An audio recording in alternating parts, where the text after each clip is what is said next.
Wilujeng pepanggihan, sugeng enjang Sutrisno Budaya, pripun kabaripun? Mugi-mugi tansah sehat tanpa obat, lemu tanpa jamu, lan seger tanpa dokter. Ditambah utake delunas. Ing kalodhangan enjang menika kula badhe maosaken crita cekak kanthi ira-iraan latih kesabaran. Kaserat dening Ki Sudadi. Kapedhik saking kulawarti panyebar semangat. Nomor gangsal tahun 2000 gangsal. Monggo Sutrisno Budaya sugeng midhangetaken.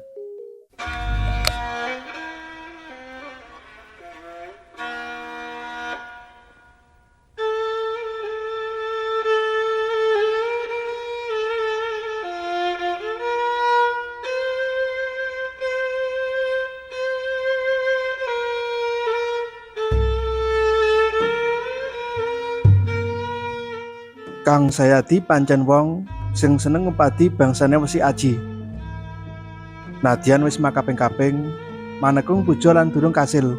Dheweke emoh pasrah, mula terus wae mbudidaya supaya entuk piandel. Sing ditiru yaiku paraga-paraga ing cerita rakyat utawa cerita misteri. Wong-wong suci ing cerita-cerita kuwi adate seneng nenepi lan entuk bangsane keris, akeh, merah delima lan sak piturute. Karepe Kang Sayadi bisa sukses kaya paraga-paraga kuwi.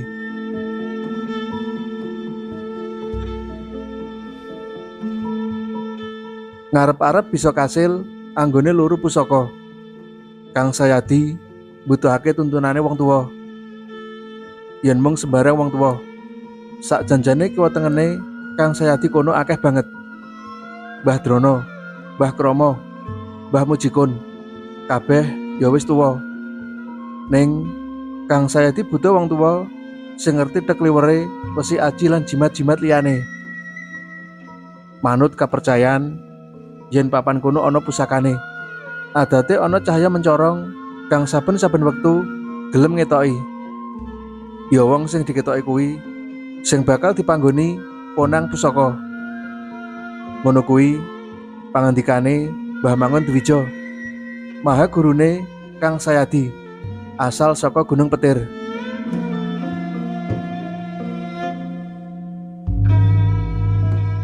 Kang Sayadi wis mubeng-mubeng ana papan-papan wingit. Emane durung tau dheweke diweruhi cahya gumebyar kaya sing dingendikake dening Sang Maha Guru. Mung wae nalika wiwit manggon pekarangan anyar, Kang Sayadi meruhi dhewe ana cahya gumebyar ana mburi kebone. Cahya kuwi katon pas ana panggonan barongan pringori sing rungkut. Wong kuwi iseng-iseng wae. Kang Sayadi metu saka ngomah. Ana kebon mburi, dheweke nyawang papan barongan. Kok kadilalah weruh cahya meromong sak kendhil gedene. Madheg atine Kang Sayadi. Iki mesti prastawa anane pusaka kang lagi ndak goleki. Kandhane Kang Sayadi ana sak jroning ati.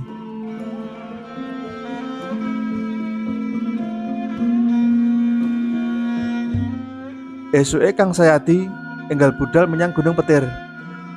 Sak perlu sowan ana ngarsane Eyang Mangun Dwija. Priyayine alus lan durung pati tuwa. Malah umur-umurane mahimbang karo Kang Sayadi. Mripate nyorotke kawibawan. Yen ngendika sareh lan ngresepke ati. Pantes yen akeh para siswa lan para cantrik kang maguru ana ngersane Eyang Mangun Dwija. Klebu Kang Sayadi kuwi.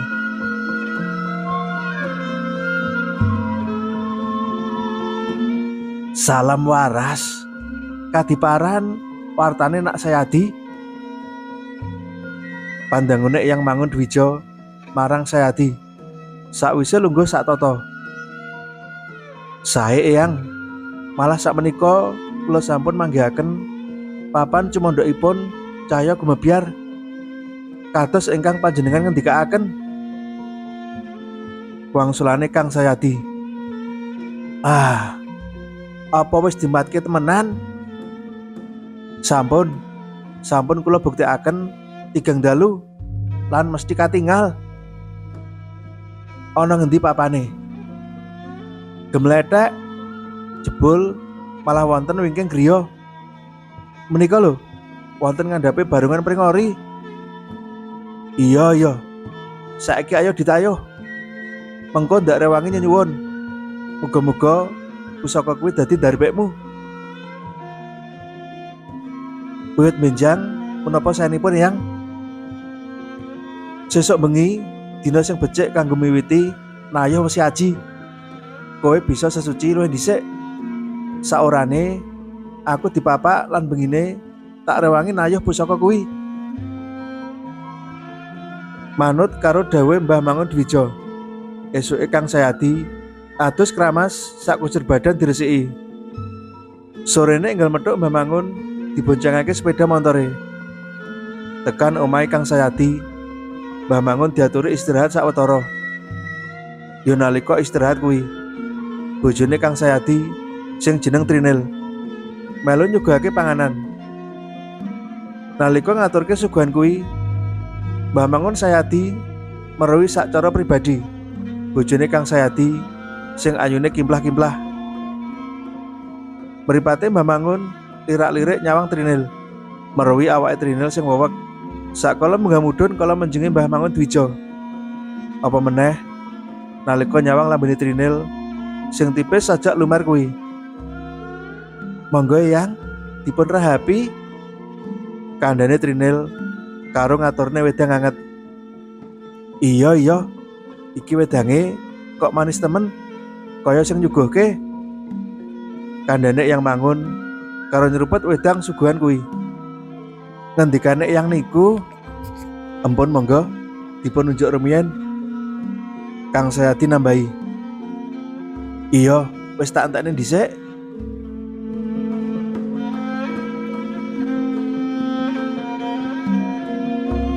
Jam 7 bengi Eyang Mangun Dwija diduduhake papan panggonane cahya gumebyar pratandha anane pusaka ana barongan kuwi.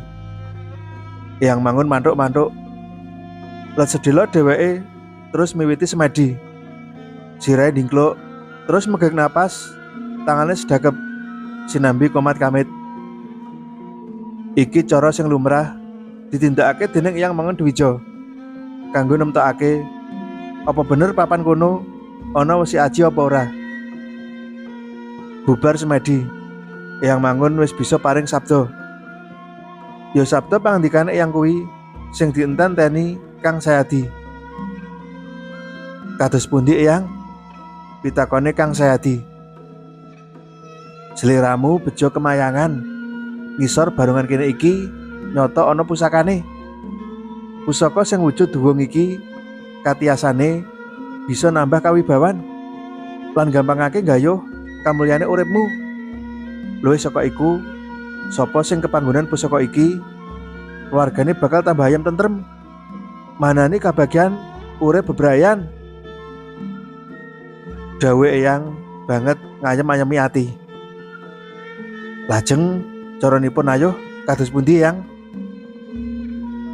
Kaya kang wis tak ulangake, sliramu kudu manekung puja ana papan kene 7 bengi lawase. Puja mantrane ya kaya sing tak ulangake. Sing pungkasan, sliramu kudu bisa nglatih kesabaran. Wong sabar bakal kinasihan Gusti. Mula yen ana apa-apa, mengko sing sabar wae. Inggih Eyang, kula nderek dawuh panjenengan. Mangkono sateruse Kang Sayadi nglakoni kabeh dawuh Eyang Mangun Dwija kanthi kebak kesabaran. Wengi-wengi candhake, cahya gumebyar prastawa anane pusaka. Terus wae ngetoki Kang Sayadi. Mula saya mantep wae. Anggone mangsah semedi malati hening. Nalika Kang Sayadi lagi manekung puja, Eyang Mangun Dwija melu ndedonga. Emane anggone ndedonga ora manggon ana mburi omah. Panjenengane malah mlebu omah. Ing kamangka Trinil ijen ana kamare.